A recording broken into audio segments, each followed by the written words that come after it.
Baik. Assalamualaikum warahmatullahi wabarakatuh. Selamat siang. Pada kesempatan kali ini saya berkesempatan untuk mendapatkan wawancara eksekutif dengan salah satu perwakilan dari Hotel Swiss Band Simatupang. Eh, Maaf Bapak, bisa perkenalkan nama Bapak? Baik, nama saya Denny Indra Setiawan.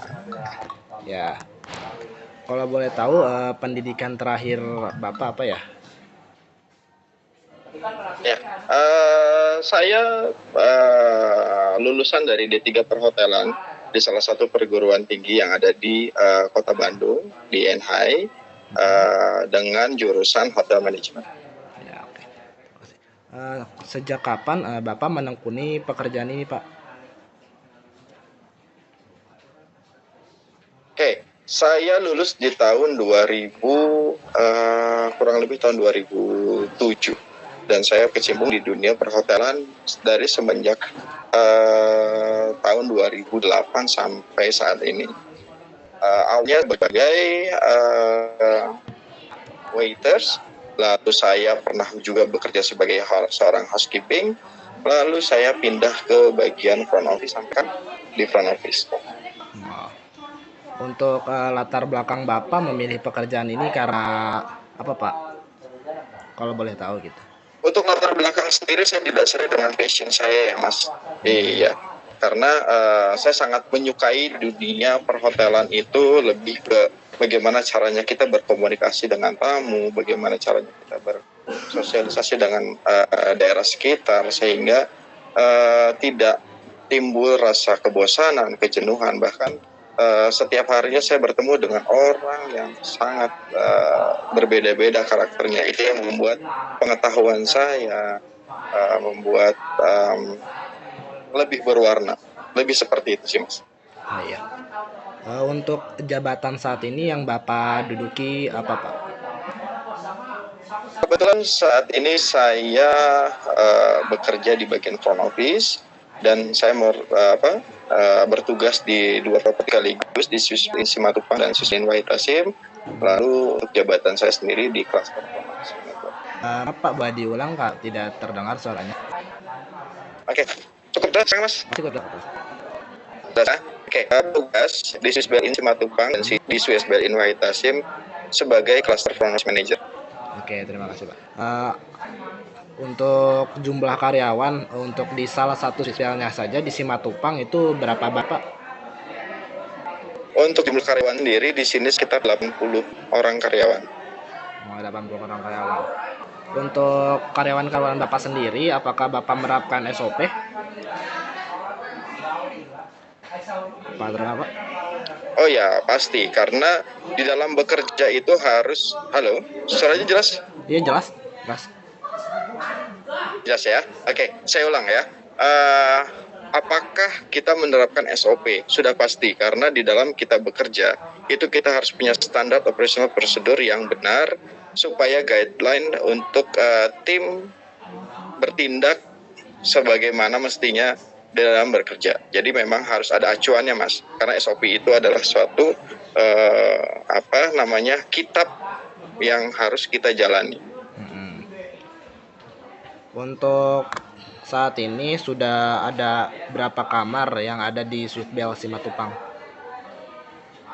Oke, total kamarnya sendiri kita di 159 kamar, terbagi dari 4 tipe kamar yang kita punya, dimulai dari deluxe room, lalu kita punya kamar business suite, di atasnya business suite ada studio suite, lalu yang terakhir di premier suite. Premier suite, oke. Untuk pendapatan bulanan untuk salah satu saja di Simatupang itu kisaran berapa digit, Pak?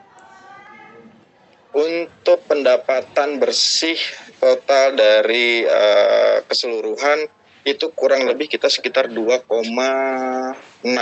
miliar setiap bulannya. 2,6 miliar. Oke.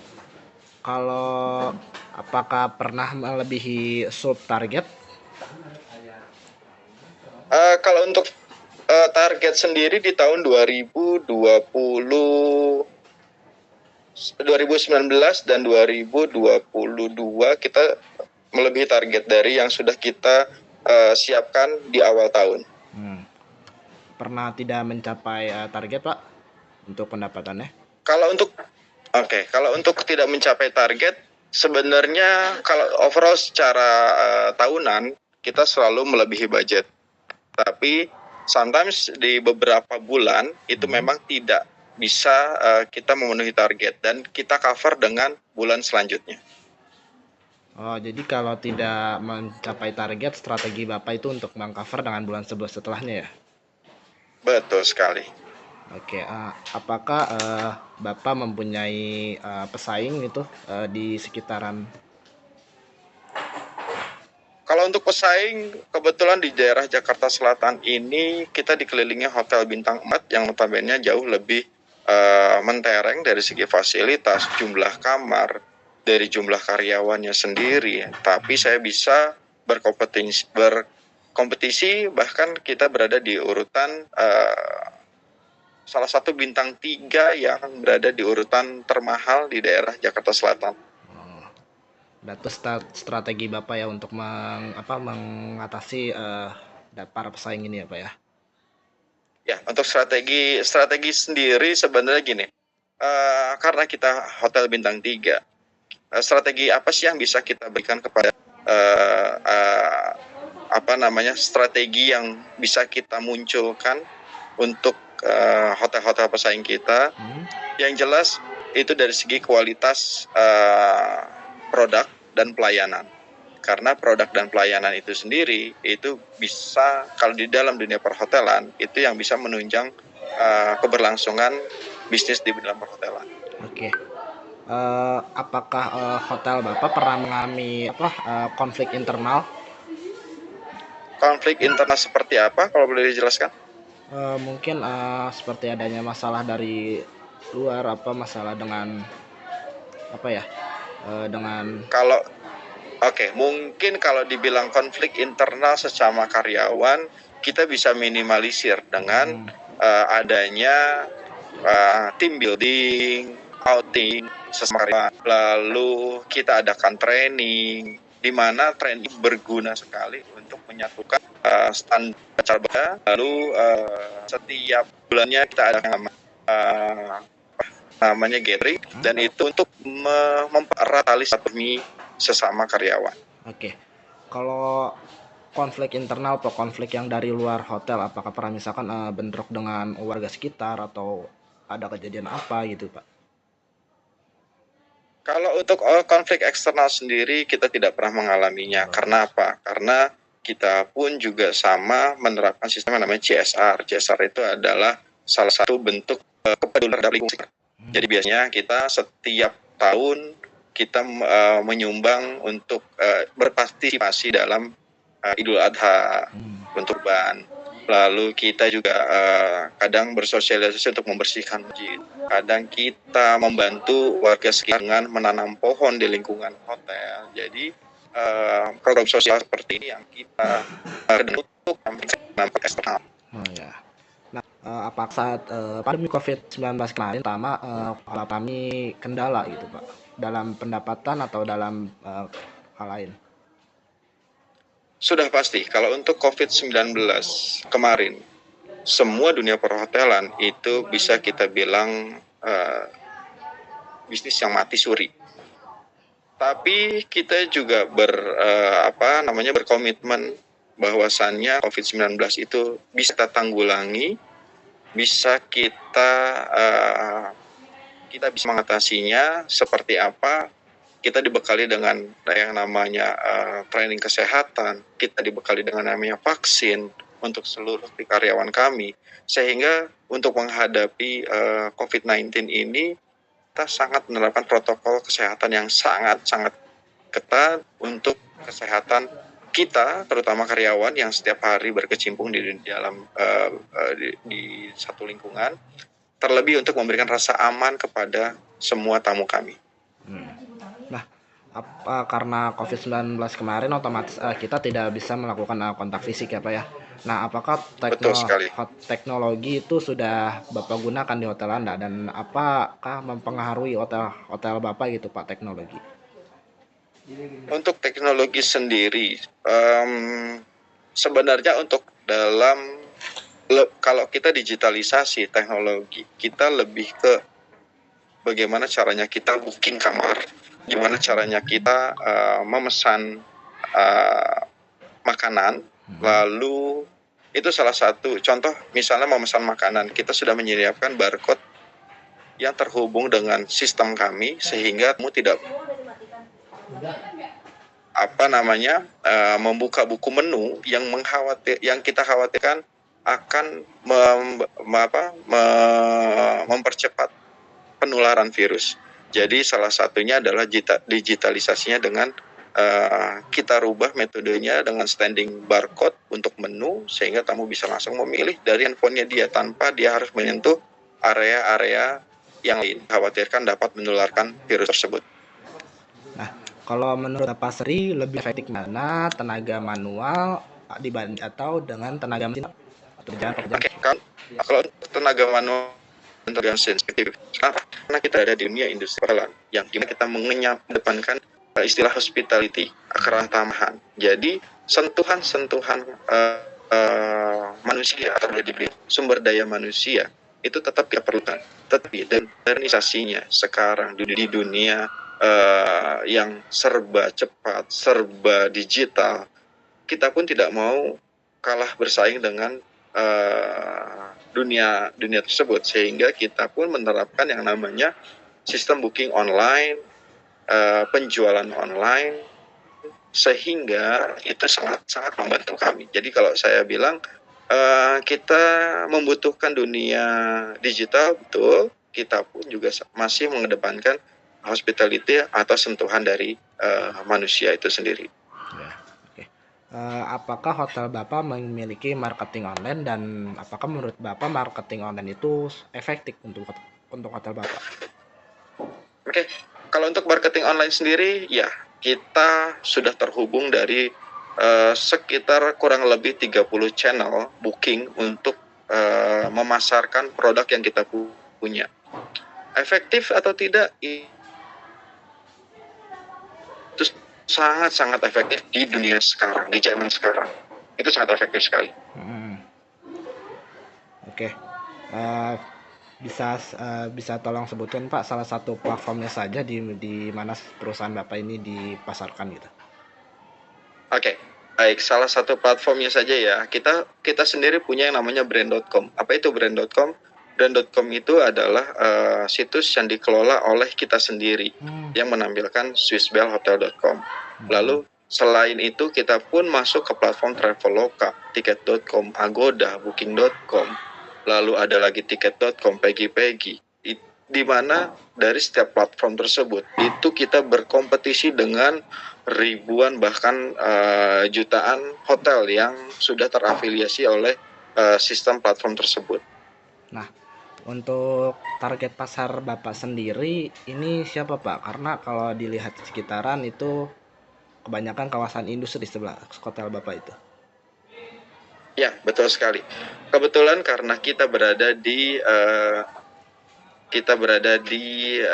daerah Jakarta Selatan, yang notabene kita ini banyak perusahaan-perusahaan yang bergerak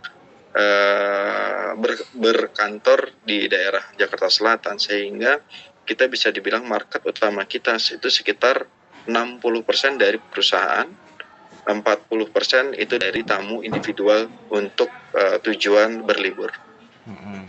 Nah, apakah biaya untuk promosi sebanding dengan keuntungan yang didapatkan Bapak per tahun atau per bulan? Oh ya, sangat sanding, bahkan kita melebihi dari ekspektasi. Karena untuk marketing sendiri itu harus tetap dijalankan untuk menunjang bisnis perhotelan. Nah, untuk standar kualitas di hotel ini seperti apa? Kualitas seperti apa nih maksudnya? Misalnya melayani pelanggan untuk memberikan layanan kamar istilahnya. Standar kualitas yang kita maksudkan adalah mungkin garansi service seperti fast check-in dengan not more than 2 minutes. Jadi hanya butuh waktu 2 menit untuk proses check-in. Begitupun juga dengan proses check-out itu 2 menit. Dan 5 menit garansi untuk solving problem. Misalnya seperti ini, Mas ada komponen hotel atau produk kami di resepsi dan memberikan jawaban tidak lebih dari 5 menit. Jadi 5 menit ganti solving the problem. Oke. Bagaimana Pak Bapak mengukur kepuasan konsumen, Pak? Oke, kalau kepuasan sendiri punya platform sendiri, itu yang namanya ViewPro. ViewPro itu adalah suatu platform di mana dia mengkolek atau mengumpulkan beberapa review tamu dari Google, Traveloka, Agoda, Booking.com dari semua channel dan menjadikan itu menggabungkan jadi satu, dan itu kita bisa melihat di dalam indeks berapa besar ketemu terhadap kita punya produk dan pelayanan dibandingkan dengan kompetitor di sekitar kita. Nah, untuk kompor pintar itu pasti Bapak memiliki inovasi gitu Pak ya. Nah, inovasi dalam bisnis ini kira apa saja Pak? Inovasi yang kita tawarkan di sini adalah karena kita bisnis hotel yang berada di daerah Simatupang area, dan kita sangat dekat dengan area-area pusat perbelanjaan. Inovasi apa yang kita berikan adalah kita memberikan layanan antar jemput ke perusahaan-perusahaan tersebut dengan dijadikan satu paket penjualan kamar kami. Selebihnya apa? Karena target market kita adalah bisnis hotel, yang dimana tamu-tamu hotel ini sangat bisa dibilang ingin cepat, penyajian secara cepat, sehingga semua harga kamar itu dipaket di dalam harga kamar, sudah termasuk kamar, makan, minum, bahkan dengan pencucian dan transport untuk ke area kerja. Oke. Nah, hingga saat ini apakah perusahaan Bapak berpengaruh terhadap masyarakat sekitar? Untuk saya sangat berpengaruh untuk masyarakat. Beberapa dari karyawan kami kita menampung kerja dari area sekitar. Bagaimana respon masyarakat sekitar terhadap usaha Anda, Pak? Mohon maaf, bisa diulang? Maaf, saya ulang ya. Bagaimana respon masyarakat sekitar terhadap perusahaan Bapak, Pak? Oke, respon masyarakat sekitar terhadap perusahaan yang kami jalankan saat ini sangat positif, karena kami sangat mengedepankan istilah yaitu di program CSR yang kita berikan kepada lingkungan sekitar, ditambah lagi dengan beberapa pekerja kami kita ambil dari masyarakat sekitar, itu sangat berpengaruh untuk mereka. Oke. Apakah permintaan untuk penyewaan kamar dan penyewaan hotel ini sendiri tiap tahun itu mengalami peningkatan, Pak, atau penurunan? Sudah pastinya kita memberikan target yang sangat tinggi setiap tahunnya. Jadi kalau bisa dibilang peningkatan itu kita akan lakukan terus-menerus. Untuk penurunan hanya pada saat masa pandemi kemarin saja. Oh, iya. Oke. Untuk dua pertanyaan terakhir, Pak, apakah Bapak menyukai dan menikmati pekerjaan Bapak saat ini? Iya, sangat menyukai. Seperti yang dijelaskan di awal, kenapa saya memilih pekerjaan ini? Karena saya sangat suka bertemu dengan orang banyak, sangat berkomunikasi, saya senang berkomunikasi dengan orang banyak, karena itu akan menambah wawasan untuk diri saya sendiri, dan ini merupakan salah satu challenge buat saya untuk menghadapi persaingan global di masa yang akan datang. Oke. Nah, pertanyaan terakhir Pak, bagaimana proyeksi Bapak ke depannya untuk diri Bapak sendiri dan untuk hotel Bapak? Oke, kalau untuk proyeksi untuk diri saya sendiri, jelas saya akan mencoba untuk menjadikan hotel ini adalah hotel yang baik di sekitar, dengan kita selalu berinovasi dan kita selalu memprioritaskan setiap keluhanmu yang berakibat yang berujung terhadap perbaikan hotel. Lalu kalau dibilang hotel kita seperti apa ke depannya, saya sangat optimis bahwasannya kita akan menjadi salah satu hotel bintang yang bisa ya maka standarnya dengan yang ada dari kita. Oke, terima kasih Bapak telah meluangkan waktunya untuk wawancara saya kali ini. Jika ada kesalahan dari kata-kata saya ataupun perbuatan saya, mohon maaf. Sekali lagi terima kasih meluangkan waktunya. Wassalamualaikum warahmatullahi wabarakatuh, Pak. Waalaikumsalam warahmatullahi wabarakatuh. Terima kasih, Bari.